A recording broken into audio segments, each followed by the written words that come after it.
Hi friends, ಎಲ್ಲರಿಗೂ ನಮಸ್ಕಾರ. ತುಳಸಿ food ವ್ಲಾಗ್ಸ್ಗೆ ಸ್ವಾಗತ. ಇವತ್ತಿನ ವಿಡಿಯೋನಲ್ಲಿ ಕ್ಯಾಬೇಜ್ ಆಲೂ ಗೊಜ್ಜು ಹೇಗೆ ಮಾಡೋದು ಅಂತ ತೋರಿಸ್ಕೊಡ್ತೀನಿ, ಬನ್ನಿ.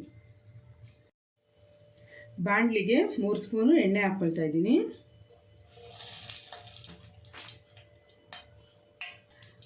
ಸಾಸಿವೆ ಒಂದು ಅರ್ಧ ಸ್ಪೂನ್ ಹಾಕ್ತಾ ಇದ್ದೀನಿ. ಜೀರಿಗೆ ಒಂದು ಅರ್ಧ ಸ್ಪೂನು. 2 ಈರುಳ್ಳಿ ಹಾಕ್ತಾ ಇದ್ದೀನಿ. ಇದನ್ನು ಸ್ವಲ್ಪ ಕೆಂಪಗಾಗೋವರೆಗೂ ಫ್ರೈ ಮಾಡ್ಕೋಬೇಕು. ಈರುಳ್ಳಿ ಕೆಂಪಗಾದ್ಮೇಲೆ ಶುಂಠಿ ಬೆಳ್ಳುಳ್ಳಿ ಪೇಸ್ಟು 1 ಸ್ಪೂನ್ ಹಾಕ್ತಾ ಇದ್ದೀನಿ.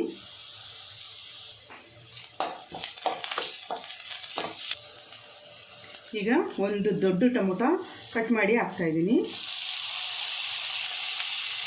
ಇದನ್ನು ಸ್ವಲ್ಪ ಫ್ರೈ ಮಾಡ್ಕೋಬೇಕು. ಟೊಮೊಟೊ ಸ್ವಲ್ಪ ಫ್ರೈ ಆದಮೇಲೆ ಚೆನ್ನಾಗಿ ತೊಳೆದಿಟ್ಕೊಂಡಿರೋಂಥ ಎಲೆಕೋಸನ್ನ ಹಾಕ್ತಾ ಇದ್ದೀನಿ.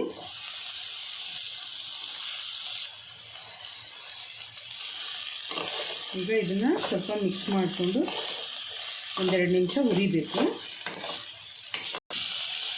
ನೋಡಿ ಫ್ರೆಂಡ್ಸ್, ಈ ಥರ ಮಿಕ್ಸ್ ಮಾಡಿದ್ಮೇಲೆ ಸ್ವಲ್ಪ ಅದು ಬೇಯುವಷ್ಟು ನೀರು ಹಾಕ್ಕೊಳ್ತಾ ಇದ್ದೀನಿ. ಈಗ ಒಂದು ತಟ್ಟೆ ಮುಚ್ಚಿ ಬೇಯೋದಕ್ಕೆ ಬಿಡಬೇಕು. ಈಗ ಚೆನ್ನಾಗಿ ಬೆಂದಿದೆ ಫ್ರೆಂಡ್ಸ್. ಈ ಟೈಮಲ್ಲಿ 1 ಸ್ಪೂನು ಚಿಲ್ಲಿ ಪೌಡರ್ ಹಾಕ್ತಾಯಿದ್ದೀನಿ. ಗರಂ ಮಸಾಲ 1/4 ಸ್ಪೂನಷ್ಟು, ಧನಿಯಾ ಪುಡಿ 1 ಸ್ಪೂನು, ಕಿಚನ್ ಕಿಂಗ್ ಮಸಾಲ ಒಂದು ಅರ್ಧ ಸ್ಪೂನು, ಅರಿಶಿನ ಸ್ವಲ್ಪ,